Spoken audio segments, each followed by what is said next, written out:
Hi, everybody. Hi, everyone. Happy December. It's December It already. is darker, Darker and where we live, colder. much colder. Yeah. Yeah. Last couple of weeks have been very cold, all in all. And so, of course, that slows everything down, or it ought to. We're slowed down some. The holidays can have a way of speeding us all up, but they can also invite us into slower contemplation as well. Yeah, I think you're right. There's an urge to focus on some of the holiday festivities that seem to slow things down for me once in a while. And the other thing, we were talking about this earlier from the biological side of the fence. In the last couple of years, scientists have found that the soil microbe activity, which we used to think just pretty much drew down to almost nothing, is in fact in a lot of places very, very active and very robust, down to some of the forests in the far north they've studied down to 39 degrees below zero. There's still this essential activity going on with a lot of the microbes that are turning the raw materials of the soil into what will become nutrients for the plants when they're ready to go. Yeah, and really relying on contact with the minerals down there deep. Yeah, yeah, Yeah, and yeah. all of that is in preparation. So there, one of the, I guess, a summary of what we've been thinking about in this time is what's going on beneath the surface. Solstice here in the northern hemisphere in December is when we have the shortest daylight, as you know, and the longest night. And so for time immemorial, there have been acknowledgments of the wonder of that. What is going on beneath the surface? Like way down there, there's plenty of activity that contributes to regeneration and to the nurture of the whole cycle as it turns and turns. So, what's going on in us, and what can we recognize in that? There's some physiological evidence that we do actually slow down. When we're out in the cold, we speed up. Our metabolism speeds up, and our blood pressure even goes up a bit, and our heart rate goes up to help us stay warm enough. Um, but after about 4 weeks of it, we've acclimated a good bit, and so we Thank don't goodness. have those kinds of. But the body even responds below the surface in not just in slowing down, but in speeding up to be of nourishing support. It's kind of fun to think of this as a time when a lot of essentials are going on, as we suggested, deep in the soil, but also for us as well. This is the beginning of what in most indigenous cultures was the storytelling season.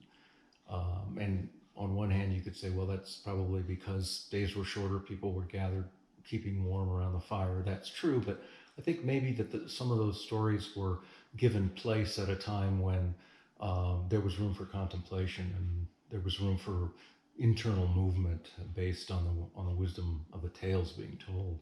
Well, and I would also just say that we know for a fact that it's not past tense, that Mm, it is the time of stories among many indigenous peoples indeed. currently on, on this beautiful planet. And yet it is a time when there is the opportunity to slow and to check in. We don't check in. There's a lot about the way that we have structured the holidays, at least across my lifetime, that has been about distraction. The wonders of capitalism and Yes. Santa, but there's also the miracle and kind of glittering story of it all. Um, it seems to me, and we were actually speaking about this earlier today, that contrary to what you'd believe, because of the darkness, the winter solstice is a time that gives us opportunity to go at almost any speed, but significantly because everything is quite slowed down here on the surface of the earth. Um, we are in a place where there is time. Actually, things seem, or they're showing us what stopping looks like, what's stopping and holding still.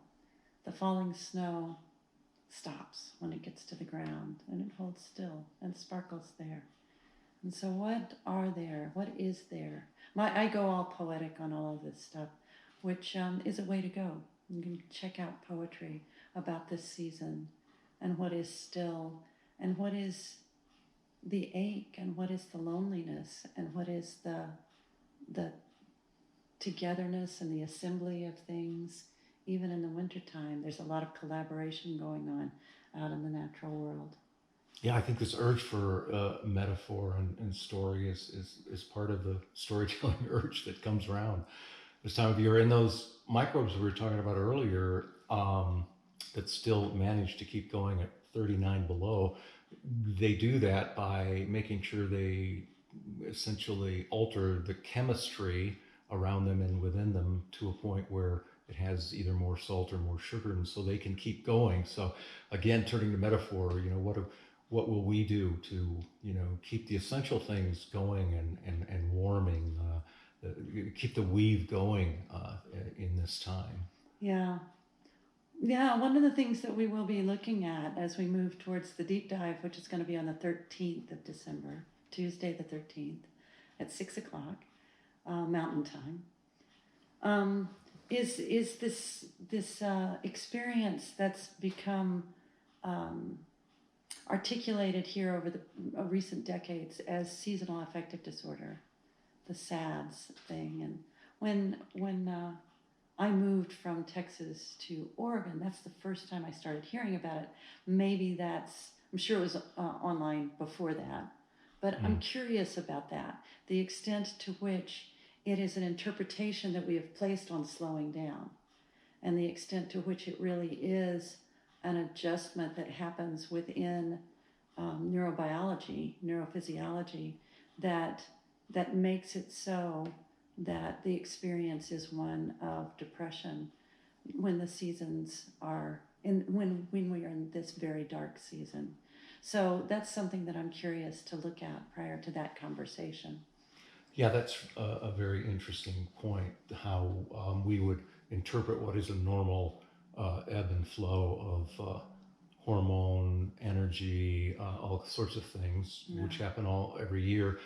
At the point that those shifts don't hold up to our expectations of living in such a busy, congested, productive world, does it become depressive?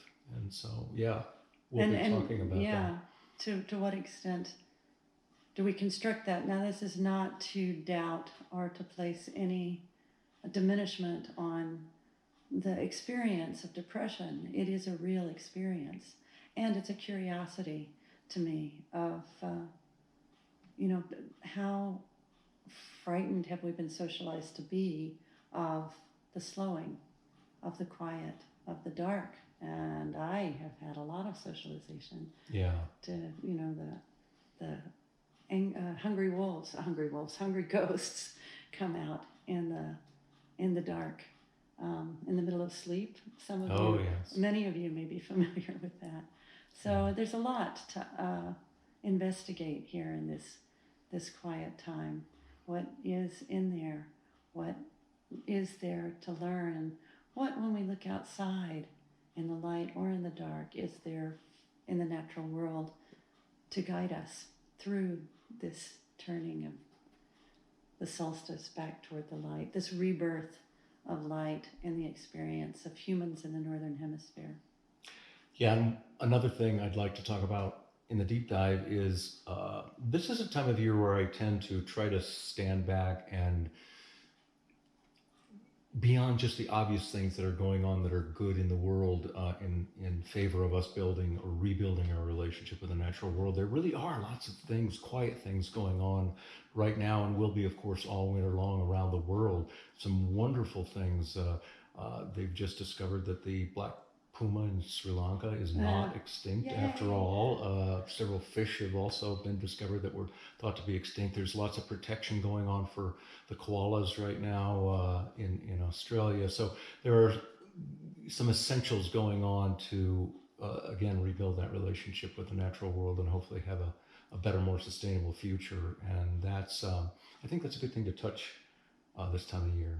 Yep, touch and to check what does this have to help us know about being humans on this precious planet at this astonishing time. And so here we are in the full ecology of it all. If you haven't taken a look at our website, please do so. www.fullecology.com. That does it.